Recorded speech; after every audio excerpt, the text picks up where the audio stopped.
All right, after a short layoff of the live in studio audience, they are back in full with us today. Happy to have them back and happy to have you guys, the listeners, here with us on another episode of the Young Dad Podcast. I'm your host, Jay, as always, and I'm joined today by my man, Brady. Brady's a host of the Fulfilled Father podcast, as well as an Instagram page and the website, Fulfilled Father. Brady, you're a father of four Yeah, awesome man. kids. Yeah, four You kids, got, two boys, two girls. and they're in every other pattern, as you were telling me. And you're in three different schools throughout the day. So that's kind of where you're at. And you've also been married to your wife for almost 20 years now, which That's is right. in no small feat amazing.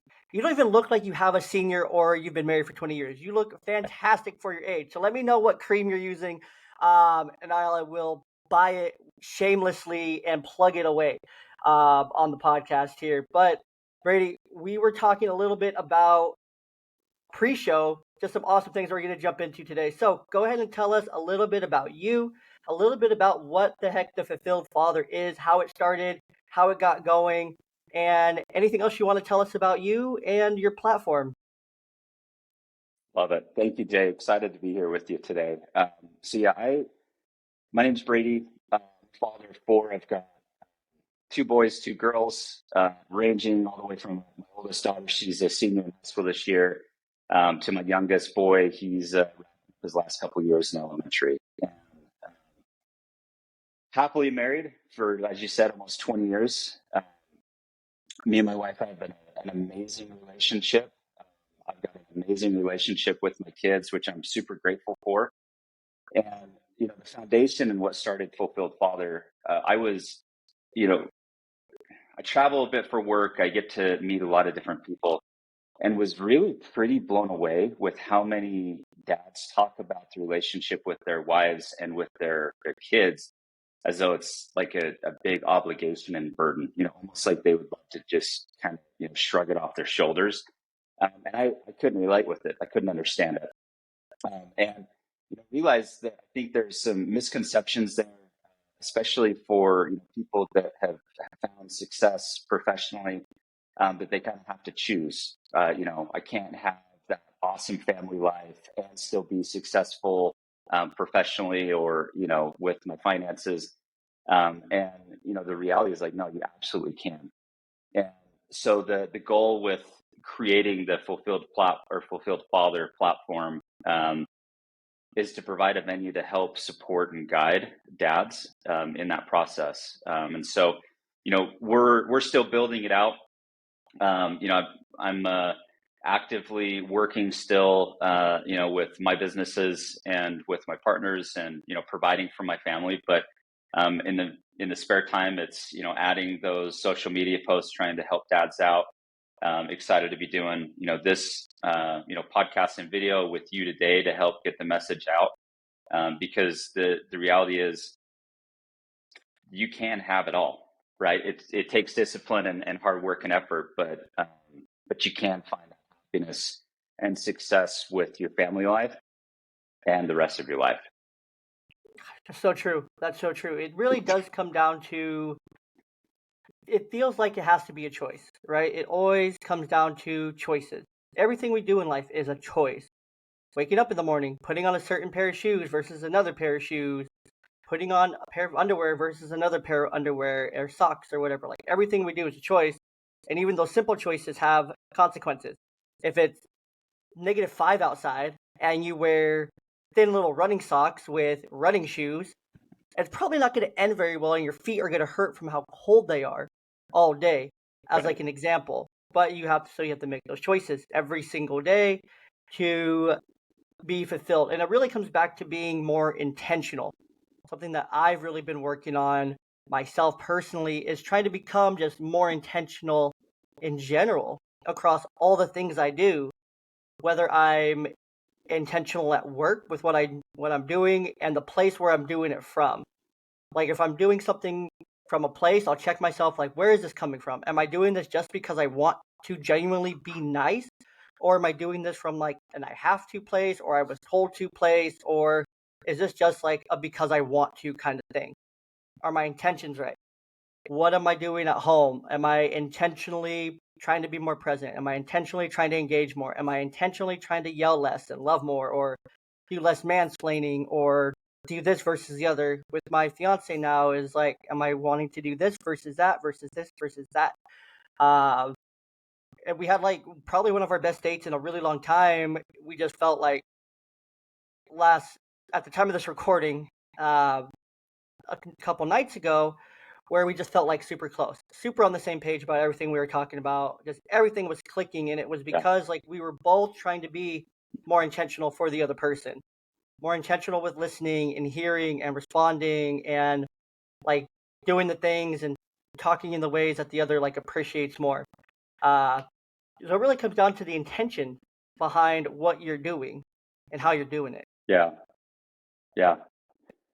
It's funny you use the word intention. So we have four pillars that we try and use as a framework for our messaging. And one of those pillars is be deliberate, which, is spot on with being intentional. Um, you know, we've got this world that most of us live in, where a lot of people are unfortunately okay just kind of getting pushed around and directed wherever the wind will blow them, right? Whether that's being overly influenced from social media or the news or their friends or the perception of those around them. And at some point, everybody has to make that choice of, hey, is the way that I'm living aligned with my core values? And unfortunately, there's a lot of people that if you ask them, hey, what are your core values? Jay, there's a lot of them that couldn't tell you, in a like give you succinct, defined, hey, these are my values. And this is kind of my rock that I'm not going to, leave. And that's kind of step one is, hey, what are those core values that are your non-negotiables in life for you? And then be intentional or deliberate around those, right? If you want that kind of relationship like you're talking about with your fiance, and you want that kind of relationship with your kids, like that's going to take work. It's going to take deliberate, intentional action where you'll have to make sacrifices. You'll have to, give up, maybe some of the fun things, and be un, you know, unselfish in making time, for your wife or your kids to create those kind of relationships. So I love that you brought up that idea of intentional. We use deliberate, but you're spot on. I'm curious. So because I'm always trying to be learning too. What was it for you and your fiance that I think kind of like clicked and said, hey, like maybe we should do this, or facilitated that conversation? You know, it kind of started a few nights before where we just kind of had a really, really long, really good productive talk. And really what came out of that was just some recommitments for both of us, some things that we Mm, were both going to end up doing different or doing more of or doing less of kind of things, to show more like respect for each other or to show more love for each other or patience or understanding like for each other. So we both committed to doing three things, a little bit more or a little bit less or whatever that kind of looks like, for more or less, kind of thing. hmm And we asked each other like, okay, what are like the things you need me to do? What are the things you need me to do? Vice versa, kind of thing. So it really came back to another one of your four pillars here is being humble and teachable, allowing each other Yeah. to be like taught by the other, like, hey, this is what you're doing that I'm not loving. This is what I'm kind of struggling with right now. This is what I need more of or I need less of, kind of thing. And then committing to doing those things and being more like mindful of it. Because the problem with a lot of relationships, I feel, and with my first marriage, I feel where the problem was, where that we didn't have that. We didn't have that like hmm willingness for each other. It wasn't just me to her or her to me. It was both of us. I can fully admit that. And where we weren't willing to find that compromise, to find that like humility for each other, to be teachable, to listen and to be taught like, okay, these are your needs and this is how I can fulfill them. This is what I can do to meet those needs. Or, okay, I can't meet that need because I don't know how, so I need you to show me or teach me or tell me how to meet that need specifically. Men, we're simple creatures. tell us what to do, monkey see, monkey do kind of thing, right? You tell us what to Yeah. do and we'll figure out how to do it. That's as simple as that. Women, not at all, even close to that. Um, they need a detailed, broken down list with 100,000 steps in between it, and they need to question every single step in between to make sure it makes sense 18 different ways, and then it'll finally make sense, kind of thing. But what it Yeah. really comes back to for my fiance and I was just having that conversation that was like, this is what I need, this is where I'm at, and then also accepting, like, oh, I see how that's affecting you. So having that level of empathy for each other to make sure, like, oh, I hear you, I hear what you're saying. That was me. Yeah, I'd feel really crappy if I was doing that to you, kind of thing. Or if you were doing that to me, I can see kind of how you're feeling about that, and that makes a lot more sense now that you explain it and talk about it openly, and how we come to that understanding of kind of where we're at. So. Yeah, no, I think you're spot on. So it's interesting you talk about that. This experience of you and your fiance, sitting and creating the environment and the time to have that kind of conversation, right? Because, dude, I guarantee you, most people right now, most couples, right? Like it's a whirlwind. You get kids in the bed, and then what do?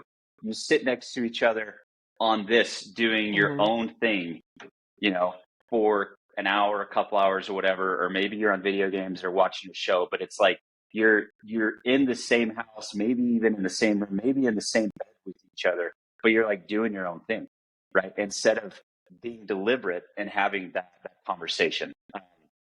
And then to your next point, yeah, on being humble, like, man, it's hard. Like nobody likes being told that they've got something they need to be better at or they need to fix or work on something, you know?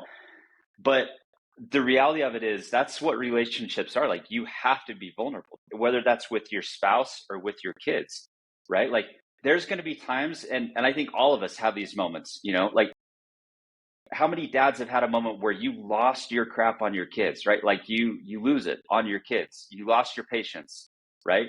And then you come to your senses, maybe 10, 15 minutes later, it's like, man, I that was an epic fail, right? But like that's part of being humble, right? But are you being humble enough that you're going, even if it's like your 2-year-old, right? You're going back and you're saying, hey, dad, sorry, I'm sorry. Like I lost my temper. That's not cool. I need to do better.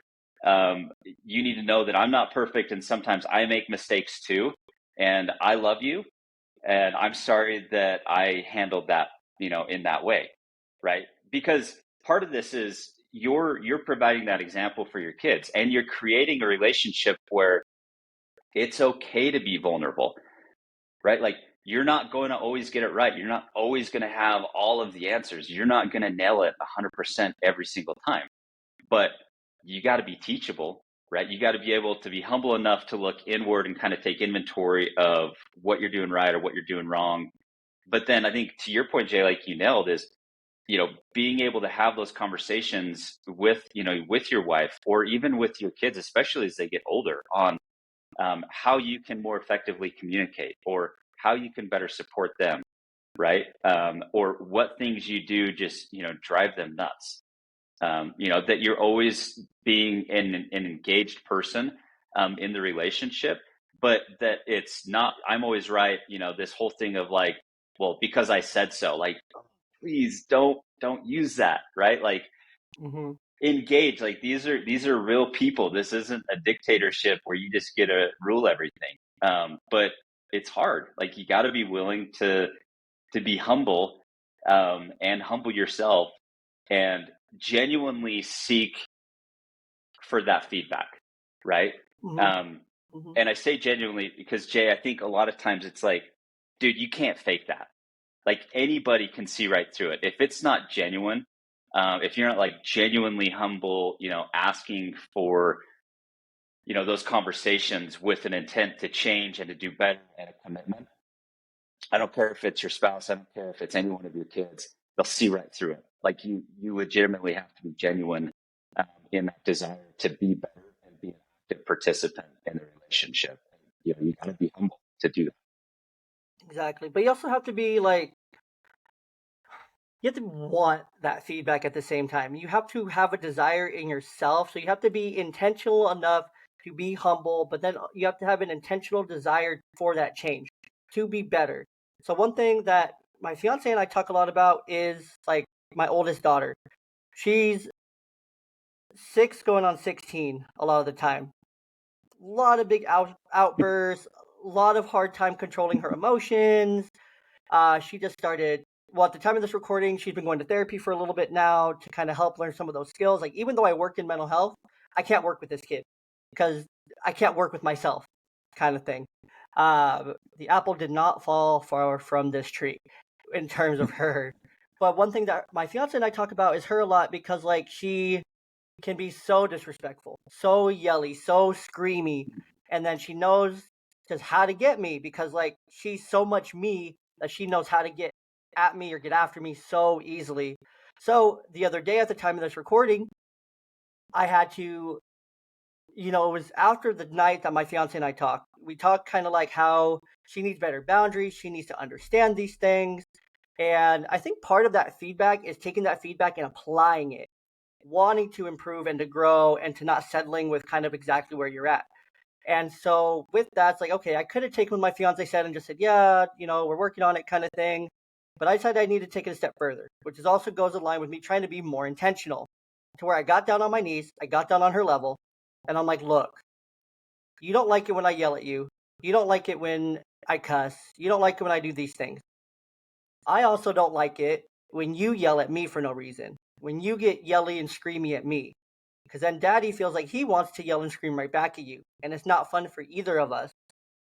I'm like, is this making sense? She's like, but and then she was still being a butt. She was trying in that moment to still do the exact same thing. It's like, well, I like it though. I'm like, no, you don't. Because you cry. And you get mad and you get puffy and you run off to your room kind of thing. I'm like, look, I'll be real with you. I will work on it and you're going to work on it. And we're going to work on this together. We're going to work on being better for each other to where I'm going to try harder not to yell at you and you're going to try harder not to be disrespectful and yelling at me. Because I know you know what to do. I know you know how to do it. And we're not going to do those things anymore. And so we made that commitment. Yeah. We pinky promised. We thumb touched. We locked it in. And like that night was great. That next morning was great. Outside of her waking up, she's not fun to wake up in the morning. She's not a morning person. But after that, like everything felt really good between us. Like it was very like mellow, calm. She's asking for things the right way, or she's just doing things herself that she knows she can do. She's not yelling. She's not screaming. She was able to be redirected, and it was just a lot easier, kind of thing, because we were finally on Yeah. the same page. So it was taking that feedback from my fiance, who then I had to apply it and set the example, like for my kids. But I had to be very loving in that conversation. Like it's okay to like straight up like say, look, what you're doing makes me upset because that's how we model for our kids. We have to model those behaviors we want to see from our kids. So if I want her to be able to communicate with me or anyone else something that they're doing or not doing or that she's doing, whatever that situation is, I have to do it with her. I have to set the example. Okay, this is Yeah. what it looks like. You're going to level with them. You're going to talk to them. You're going to talk calmly. You're going to figure out where that middle ground is. You're going to say what you feel, what they're doing, what you're doing, and where you both can be better, kind of thing. So hopefully it's sustained and whatnot Yeah. from here. So I love that. I think that fits in really well with kind of our overarching pillar, which is be loving. Um, because and I want to be really specific here because what you did resonates perfectly with I think what the model needs to be for us as dads. Being loving is not like being what I've heard often referred to as like Disneyland, right? Where everything is always fun. You're always saying yes, and like you never say no. Like being genuinely loving somebody is loving them enough that you're willing to have a hard conversation with them because you genuinely want them to be better and to change, right? So it's like, so in that example, you're getting down on her level, you're humbling yourself, you're recognizing where you've got some work to do, but then you're loving enough that you're willing to have kind of that hard conversation with her, and challenging her in a way that's trying to help her understand your perspective, and help you understand her perspective. That it's, hey, we're gonna try and have an objective, non-emotional conversation about our collective behavior to try and do this better, right? And I think that's an important part. When we think about loving with our kids, like love needs to permeate and be involved in everything. But avoiding hard conversations or not being willing to discipline or correct your children because you think that for some reason that means that you don't love them is complete opposite of the truth, right? Like when you genuinely love your kids, you want them to be productive citizens in the community in the future. And part of that is, learning how to manage their behavior and recognizing that there's some ways to interact that aren't okay, and other ways that, are going to help them in life and make more lasting, fulfilling relationships, in their own personal lives. But again, it's like, kind of that modeling piece too of like you're exhibiting, hey, I'm willing to be humble, and I'm willing to be loving in how I'm approaching this, but you're also teaching them to what that looks like to be vulnerable and to be humble themselves and to be teachable.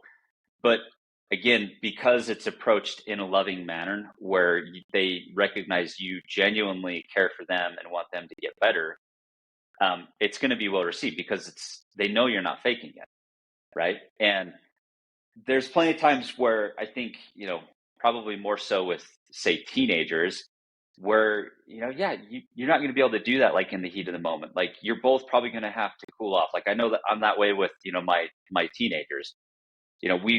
We need a little bit of space, and then we can come back when emotions have calmed down and have a more productive conversation. And it almost always starts with the, hey, I'm sorry, which is each of us humbling ourselves, right? And then, talking through the challenges and gaining perspective when the emotion's removed, but not just ignoring it and leaving it alone.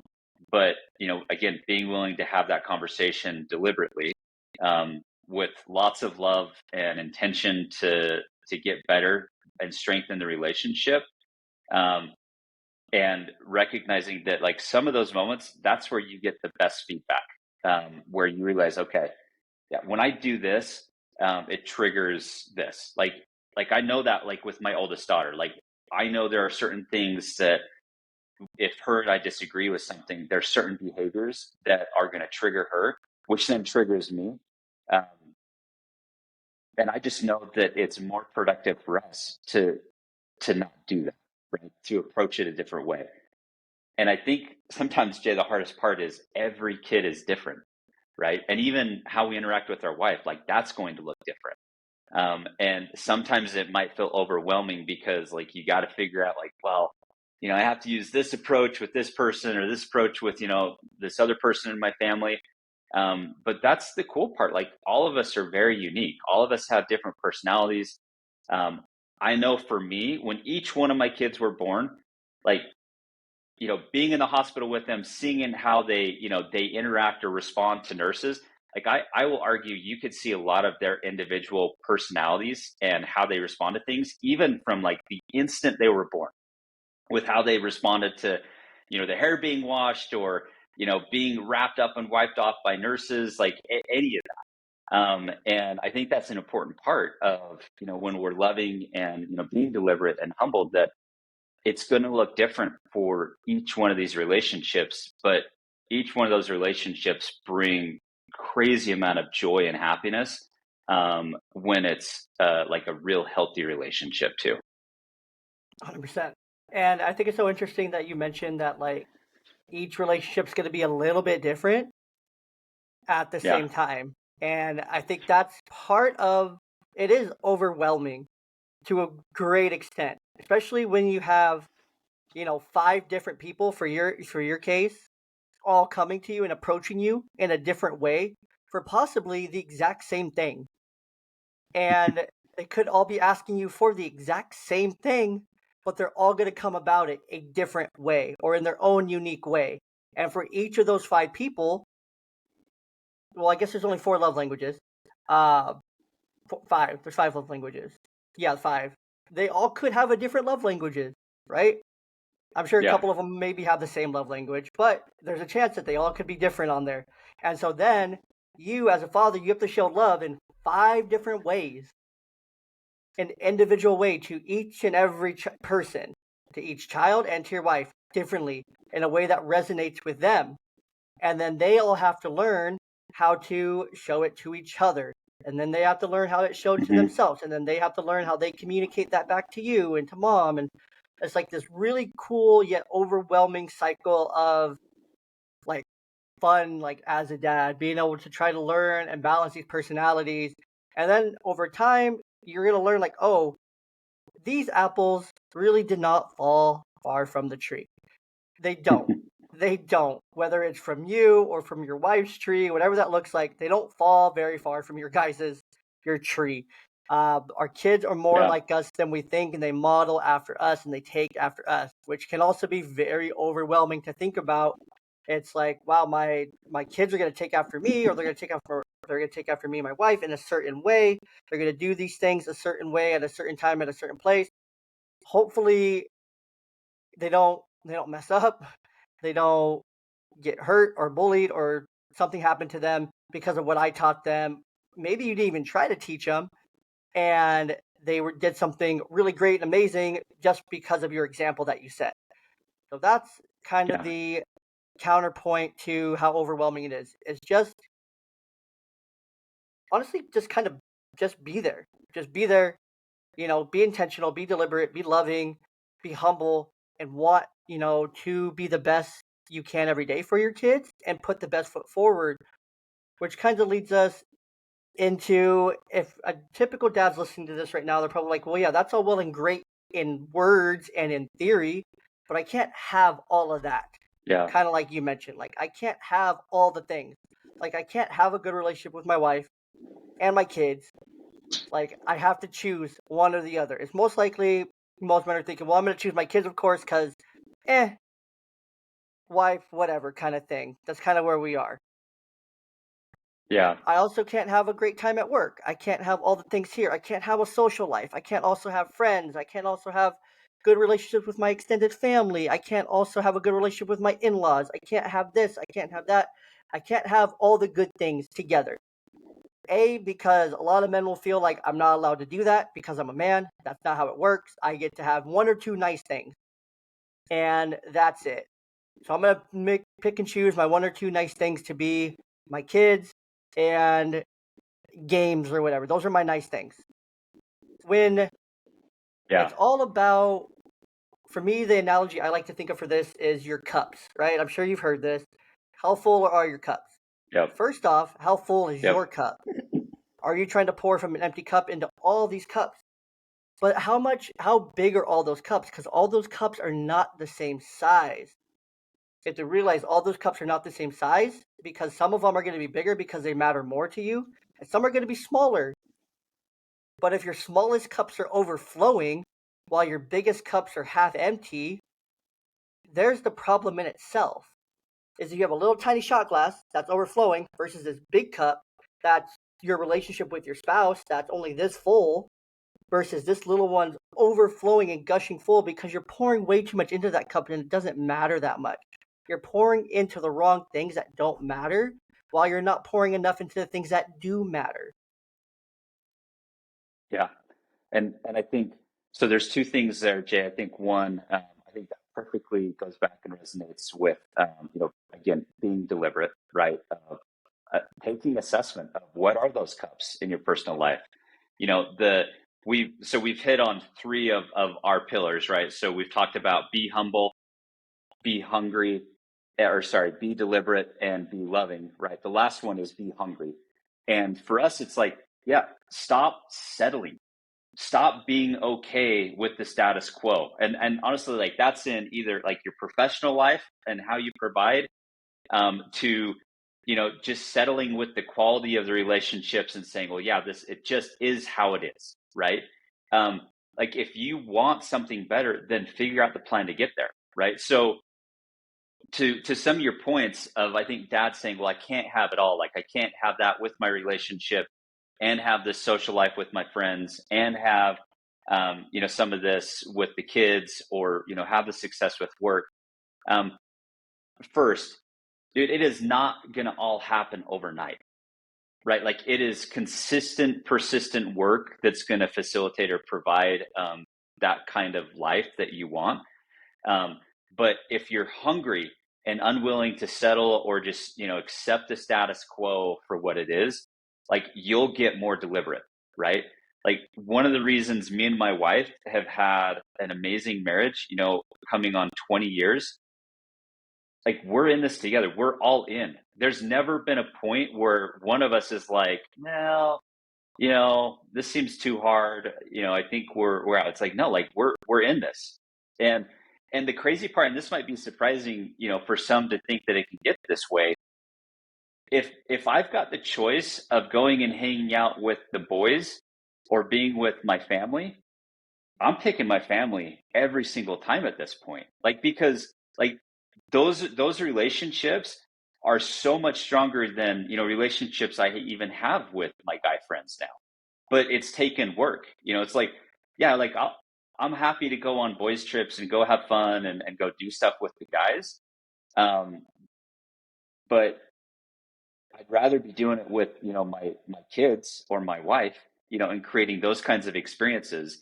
And so it's like part of it is, again, being deliberate and being hungry of like, where are you settling and where are you putting the energy? If you are not willing to compromise that relationship with, friends that maybe aren't helping you be a better dad and husband, yeah, maybe you should take a look at that relationship, right? Because like those, when you're, an old man sitting in the hospital, like I hate to say it, it's not going to be those friends that are coming to take care of you and to visit you, or, are going to give the same level of like fulfillment and joy. It's going to be those kids, and it's going to be the grandkids, and it's going to be, that loving wife, helping take care of you at home, right? Like those are the relationships that are going to last the longest. And depending on like your different religious beliefs as well, like those are also going to be the relationships that last after, this life. And so like be all in, like don't settle, be hungry, like figure out how to better provide, figure out how to strengthen those relationships and what the game plan is, and then be intentional and deliberate on making it happen. 100%. And you have to want it. You have to want these things. They don't just happen, right? They don't just fall in your lap. They take work. They take effort. They take planning. They take having hard conversations with your spouse if you guys aren't in a good place. It takes having that hard conversation like, look, I've been struggling with these things. I've noticed you've been struggling with these things. We haven't done these things. Our Mm-hmm. life feels like it's stagnant to where we wake up, we get the kids ready, we go to work, we come home, we just we have zero forms of intimacy whatsoever. And intimacy looks a lot of different ways. Maybe you guys aren't even hugging or kissing or touching or holding hands, or maybe it's just a Yeah. lot of bickering and fighting and just silence, and you're not talking, you're not communicating. There's nothing. It feels like it's just stagnant, right? And Yeah. you can want to work on these things, but you have to start in a really small place. You have to start with first having a really hard conversation, I feel. Then you have to start really small from there. You can't go like 0 to 100 for these things. It's going to be unsustainable. It's not going to work. You have to go very slowly along the way. Okay, what's our first step going to be? How do we start to fix us? Like for me, with like my religious beliefs and whatnot, for me, the order of priorities, and it can be fluid to an extent, but it's God Mm-hmm. first, spouse second, kids third, ministry fourth, work and stuff fifth. That's just myself being Christian, the way I was raised, the way I am now, and whatnot.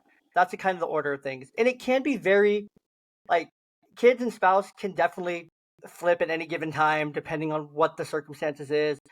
Work can sometimes work should never really jump out of that fourth spot or that fifth spot, because your ministry should be more important. Those Yeah. you're serving, those you're helping, those you're working with. Like, I have two different ministries that I'm involved in at my church. I'm involved with children's ministry and I'm involved with the Awana Hmm. ministry. So there's twice a week when I'm at church working with kids, working with youth and whatnot. Those are very important to me. I'm not going to let work dictate those things. And then when I start ministry, like for me, because I get to work with these kids and just like pour into them through like baseball and sports and athletics. So like that's part of my ministry as well. Something that I've always felt like I'm really good at it. I'm good at coaching. I'm good at teaching. I'm good at showing kids like love and patience that they might not be getting somewhere else, just on a baseball field, and to show them what it's like to have a really good coach that cares, that's involved, that wants to teach them, that wants to help them learn and grow, kind of thing. So that's Yeah. again something that I'm not going to let work jump any of those things ever. It's going to stay in its place, and it's going to get my energy for 8-9 hours a day because it has to pay bills and to do the Yeah. things right.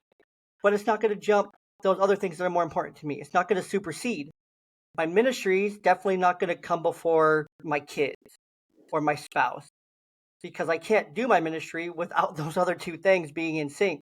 Because I'm going to be distracted, I'm going to be worried, I'm going to be tired, or I'm going to be stressed out. Like, my kids are involved in my ministry because they go Yeah. to their own classes, which allows me to go and do that thing. So I know they're safe and taken care of and learning, but I also am like there with them, but not with them at the same time while they do their own thing. So they're involved in that.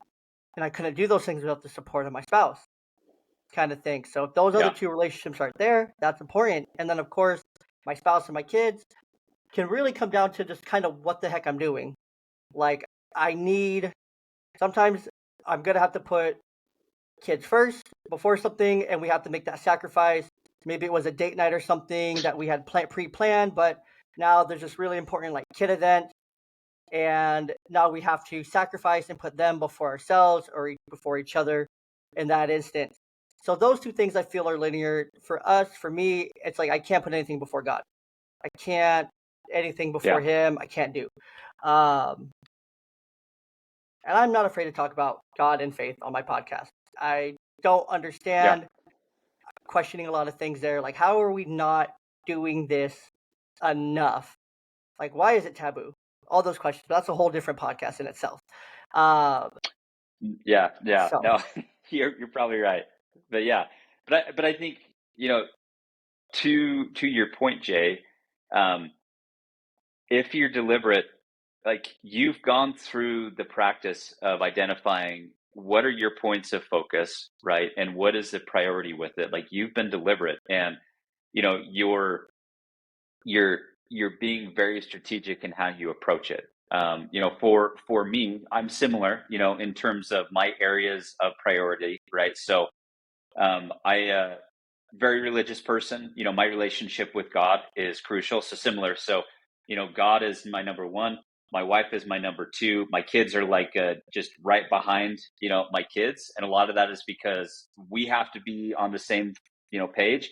And at some point, the kids are going to go do their own thing, and it's going to be me and my wife, right? And then yeah. I've got my profession. And I think one point of advice that I've had, and I think you kind of alluded to this, is what I've learned is as much as you'd like to look at it at any point in time and say that, well, I'm always stack ranking or prioritizing everything in this order. And what I've learned is oftentimes if you're trying to do that, you're going to feel like you're living an out of balance life pretty regularly and be really frustrated with it. And so what I've learned and have kind of been mentored on is this idea of living a perfectly balanced life is really kind of misguided, but you can live a very deliberately unbalanced life.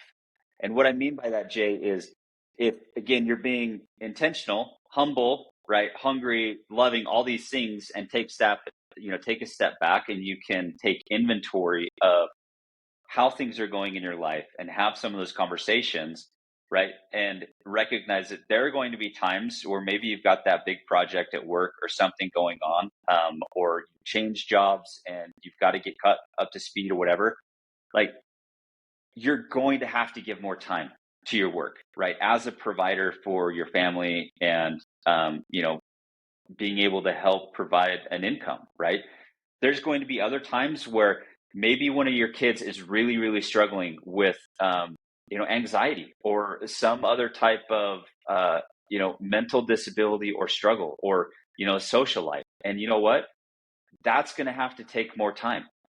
There's going to be other times, in life where, your personal relationship with God or your personal health needs to take more priority, right? And so the more you can take a step back and say, okay, I recognize these are like the areas that are important for me to be managing, and how am I doing in each of these areas? And there's going to be times where you have to be deliberately unbalanced in giving more energy in one way or the other, because in the short run it'll look like it's, unbalanced, or you're giving extra effort somewhere, but in the long term it will look more balanced because you're helping like give attention where it's needed, right? Like there's all these pieces, but you got to take time to kind of get, I think, in that quiet place and take inventory where you don't have all the distractions. You're not just constantly on the games or social media or whatever. Like, yeah, you got to get time and be alone with yourself, which for a lot of dads is kind of scary. I don't know if I want to, have a one-on-one conversation with that guy that I see in the mirror and be really frank with where we need to change or how we need to allocate time and energy. Um, but it's, in my mind and my experience, it's a crucial part of the process, um, to be able to manage it, and then take the proper steps to adjust where needed. Does that make sense? No, it makes 100% sense. So for me, I I was kind of forced into that situation of having to sit with myself in silence Yeah. after my divorce. And I was forced to sit in that silence for weeks on end. Not like multiple weeks, but like a week at a time, or days Yeah. on end at first, and then it turned into a week at a time.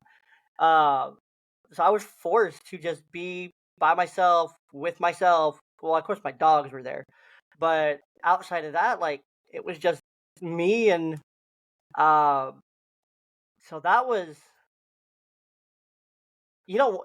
trust me, you don't want to have to talk to yourself. You don't want to have a one-on-one with that guy in the mirror, because it sucks. But at the same time, you almost need to. You have to be able to ask yourself why. You have to be able to question your own emotions, question your own thoughts, question where these things are coming from, question where the negative self-talk is coming from, question to where you are struggling. Why are you struggling in this area? Why is the silence uncomfortable? Why is this so hard to do? Why am I struggling here? And be able to question those things and self-evaluate and have that self-evaluation conversation, because until you have that self-evaluation conversation, there's no chance that you can even get close to the four pillars that your four pillars that we've been talking about. Being hungry, being humble, being loving, and being deliberate.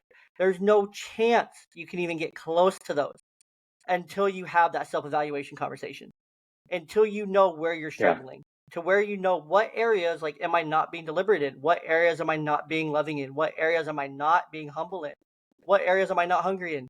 And then wrapping that back, you can also, while you're doing that self-evaluation conversation, you can go back through and say, okay, well, these are the areas. You find that balance. You're like, okay, well, these are the areas I'm doing good in this area. These are the places I'm doing good here, here, and here. Those are the places where you're going to want to lean in, because you want to lean into your strengths. You don't want to get so bogged down in everything that you need to change. Because if you get bogged down in everything you need to change, you're going to change even less. And the things that you are good Yeah. at are now going to become things you're not good at. And now you're going to have more things to Yeah. change and work on, because you just did the opposite, because you were deliberate about the wrong things. It was, like you said, that unorganized deliberate, because you're being deliberate about the wrong things, because it all kind of goes back to the very, very beginning of what we were talking about, knowing your core values, knowing exactly where you're at Yeah. right now, and then being willing to meet yourself exactly where you're at right now, with what you're good at, what you're not good at, being able to lean into what you are doing really well already to push yourself to that next level, which does, again, come back to that pillar of being hungry. Yeah. Well, and part of that too is being loving. Like that's Hmm. not just all this love for everybody else. Like part of that is loving yourself, Hmm. right? Like you've got to you can feel overwhelmed. Like if you start taking inventory, like this, when I say taking inventory, this is not just to beat up on yourself and start this nasty, Hmm. downward spiral where you just feel like I'm never going to measure up. I'm never good enough. Like that's not the goal, right? The goal is, be objective, but give yourself credit for your strengths. Give yourself credit. Like you are doing better than you probably think you are. Like we're always our own worst critic, right? But give yourself credit. Like part of taking a step back and taking inventory and being objective is, not just focusing on all the stuff you need to change. You're absolutely right. Like also recognize where you've got strengths and where you're doing it well, and give yourself credit for that. And to your point, lean in on those. Like those are strengths that I have. Those are, maybe it's a desire, maybe it's just a talent that you have, and lean in on those. But I think that the second part of that process of taking inventory or self inventory, reflecting, it's going to look different for each of us. Like for me, that is like one of the best ways I have is getting out in nature. And that's like, that might be going on a hike by myself. Another one that's kind of sacred time for me is early morning exercise, lifting. Hey, like just time to reflect and, start out the day with just me, focusing on me. But it's going to look different for each of you, and each of us have to find that. And like maybe that is like, hey, hot shower without interruption, of me just being able to kind of take inventory. Or maybe it's turning off all the radios and the music and it's time in the car. But each of us have to find that time where we can spend with ourselves to figure it out, in a loving, objective way, right? Like we're not settling, we're being hungry, but we're also not just going to be unloving to ourselves and beat ourselves up so bad that it's just a downward spiral, because that's not going to be healthy either. 100%. And it's not sustainable at that point either. And it's so much worse. But you have to also take care of yourself. You have to take care of, your your body. You have to take care of your body. Taking care of your body is taking care of your mind. You have to take care of your Yeah. mind, body, and spirit. Those things all coincide with each other for a reason. Um, so you have to take care of all three of them. You have to take care of yourself. You have to take care of your diet.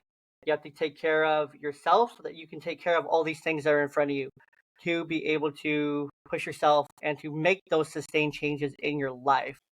You have to find the time to do that. You have to make the time. Not only do you have to find the time, because I guarantee you, pull up your screen time report right now. I guarantee you, I can tell you how many hours of time you have. And Yeah. it's as simple as that. There's your time. It's literally on a report, on your phone, on your home screen. There's your time. 7 days a week Yeah. that you have. Let's reutilize that time and put it into your kids, to your wife. You're telling me that 10 minutes of that time can't be used just to sit down and talk to your spouse, partner? You're really telling me 10 minutes of that time every day can't be that used for that. And then you want to tell me another 10 minutes of that time can't be used for you just to go outside and go on a little walk, get some fresh air, some red light from the sun, some UV rays, whatever, some vitamin D. You're telling me 10 minutes of that time Yep. can't. You're telling me you don't have that 20 minutes? You're really telling me you have that 20 minutes. Maybe you legitimately don't have a whole hour to go and do a workout at the gym and the whole thing. Like when I go to the gym, I go for like an hour and a half to 2 hours because I like to get some cardio in for a half hour. I like to do some. I like to get 300 to 400 reps in between different machines for my body for lifting. And then I like to go in the cold plunge for a few minutes. And then I like to go in the sauna for 25 minutes, and then I got a shower. So by the time I'm all done with that, it's about an hour and a half, hour, 45 minutes. And maybe you don't have that time. How I have that time, I have no Yeah. idea. I have no clue. Because I can use childcare at the gym for up to 2 hours. So, and, it looks different for every single person out there. But if you tell me you don't have 15 to 20 minutes a day to spend talking to your wife and to go outside and go on a walk or something, or to do something, or to make, you don't have 20 minutes to actually make a meal that's going to be healthier and more nutritious than you going out to eat for the 8th time this week, I'm going to call Yeah. some BS, because you have the time, you're not making the time, you're not utilizing the time the right way. And it again comes back to making that choice. So are you going to do it? You have the time, the opportunity, and you know how to do it, and you know where you need to start.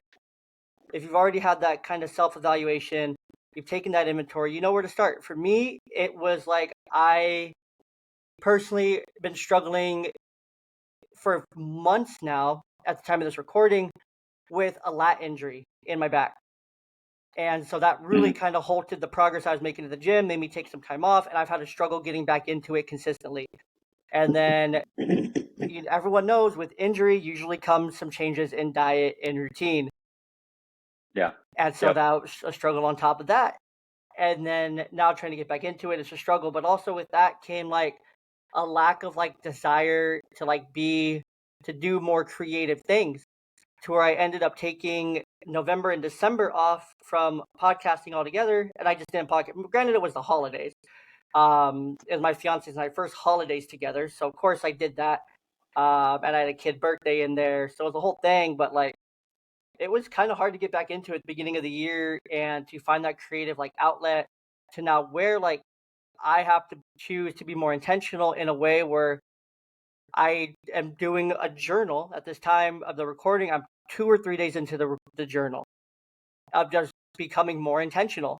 I'm putting it on my blog, on my website, because Yeah. I know that will help me be more accountable for it, to put those thoughts out there. And I'm not doing anything crazy in that. I'm not sitting down and writing 2,000 words.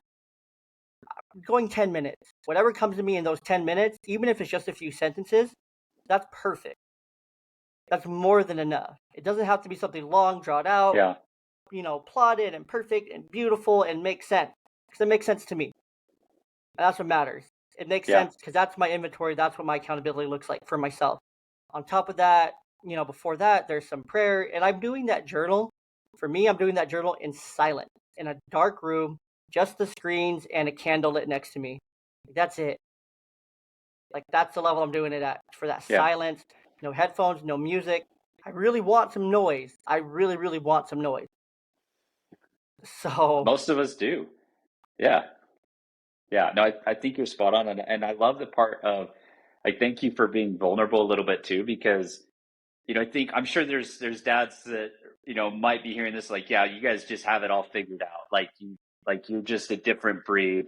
I don't want to compare myself to you guys. Like we're dads trying to figure this out, right? And we're not always going to get it right. So, mm-mm. for you, again, reflecting back of, yeah, I had some stuff that set me backwards for a couple months, but you took the time to take inventory and again to kind of reset and be deliberate, right? Be hungry, not just settling, and then just keep moving forward. And the piece is, at the end of the day, are you making progress forward? Because like you can't just stay still. You're either moving forward or backwards. Like it just is the way, that's just the way it is. And so as long as you're continually giving that effort to make progress forward, that's the plan, right? And I think there's, maybe there's some dads out there that are listening to this and just I don't even know where to start.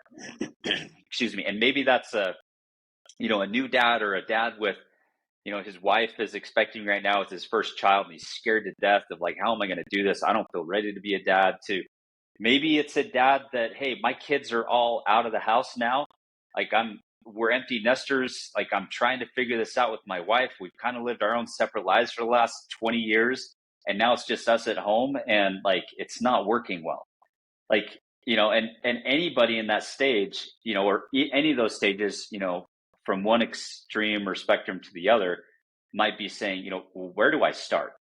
And my suggestion, my tip would be, first and foremost, like, spend some time alone and make sure you're really clear on what those core values are.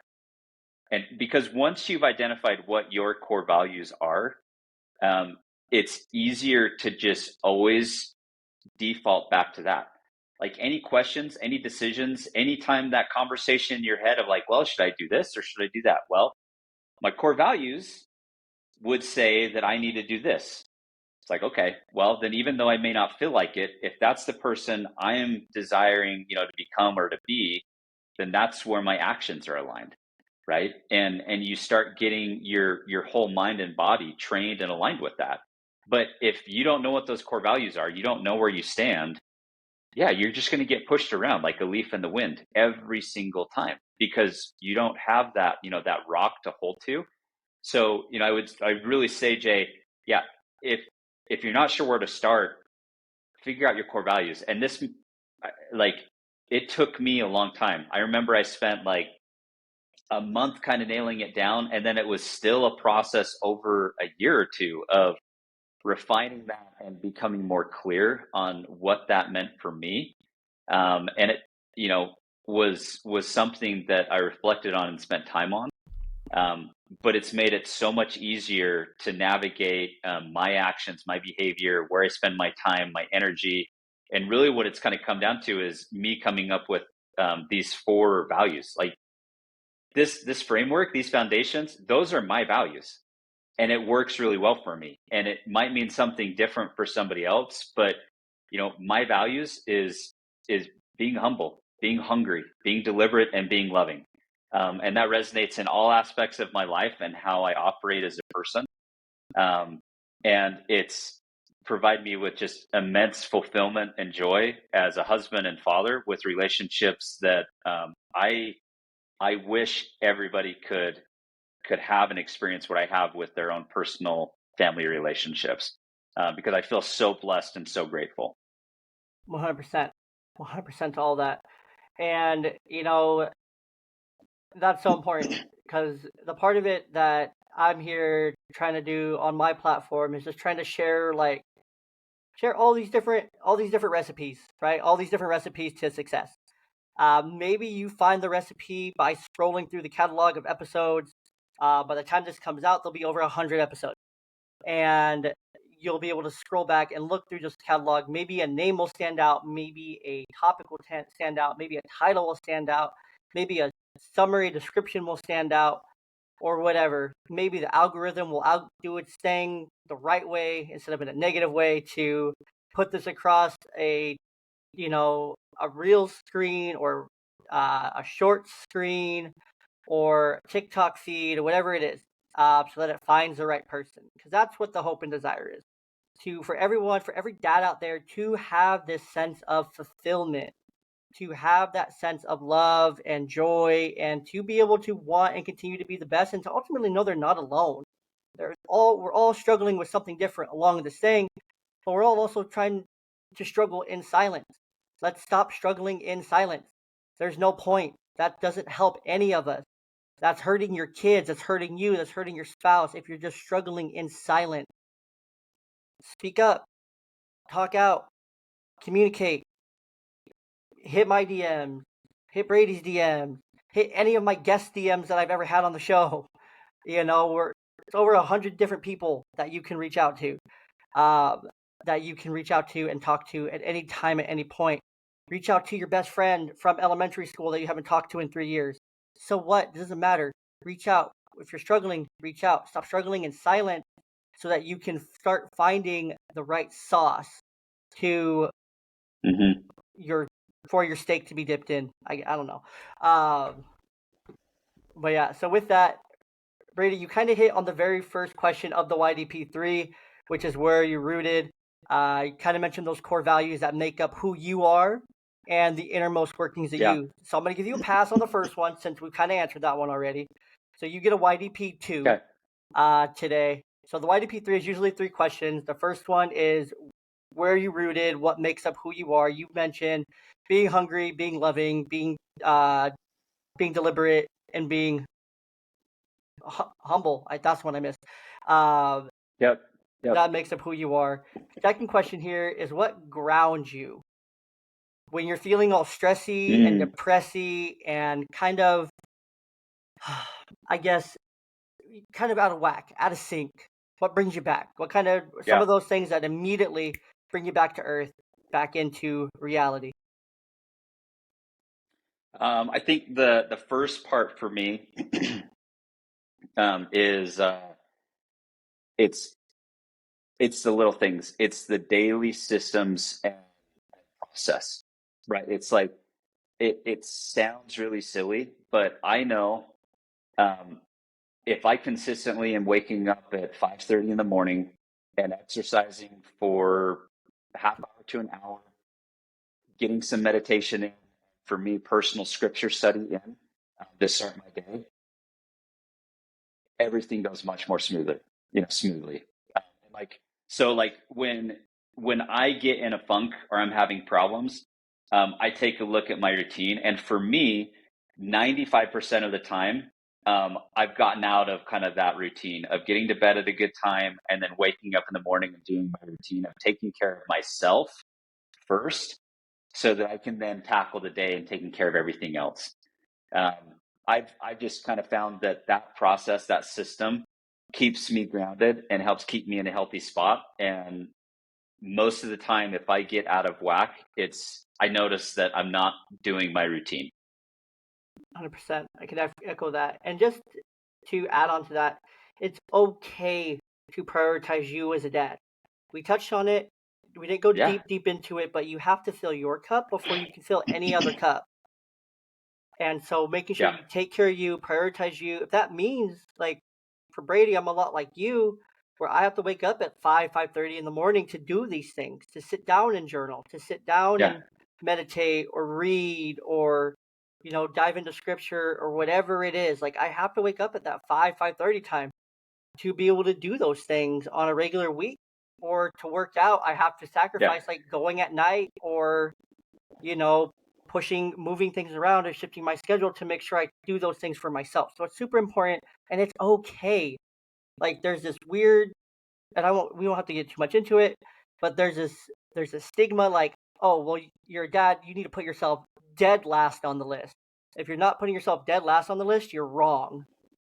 You're wrong for that.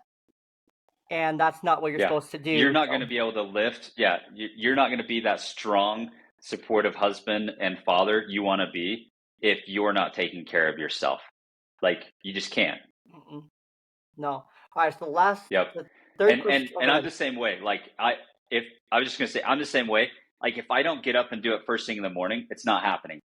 But the hard part is, like, yeah, that also means, like, I have to be getting to bed by 10:30 at the latest. Otherwise, like, I'm not, again, taking care of myself, and I'm not getting enough sleep. So, um, it might look a little bit differently for everybody. Maybe somebody's wanting to do that and it's better at night, but, like, figure out what works for you, Mm-hmm. but make sure that you prioritize that time to, like, take care of you. True, 100%. All right, the last one of the YDP3 here is, so I'm going to set the scene. We're going to say we're at a park, right? You're hanging Okay. out, you're playing with your kids, you look happy and joyful. I'm also at the same park. We don't know each other. And I'm sitting at the park, I'm with my kids, and we make eye contact, classic Hallmark movie moment. We make that eye contact, and I see you, you're happy, you're smiling, you're wearing your Fulfilled Father merch, you look great. Happy, joyful, all the things. You look over at me and I look bad. I look rough. I look sad. I look depressed. I look down. The bags are halfway down my cheeks. I look tired. I look worn out, beat up, beaten down, all the things. I'm just low vibes across the board, every category. We make eye contact. I see you. I start to walk over to you. I sit down next to you on the bench and I start talking to you. I'm like, look, man, I don't know you. You don't know me, but I have never felt lower. You look happy and joyful, Mm, and you look like you got it together. What is your secret sauce? In that moment, you get to tell me one, maybe one and a half pieces of advice to try to bring me out of that just a little bit. yeah. Um, I mean, this might be shameful. My first day was like, "Hey, let me tell you about this website I have." Ah, you know, to help give you tips and tricks and help you in this path. But, um, I think on the first step, I would be I would ask and listen. First and foremost, I would say, like, "Hey, tell me how it's going. Tell me how you feel."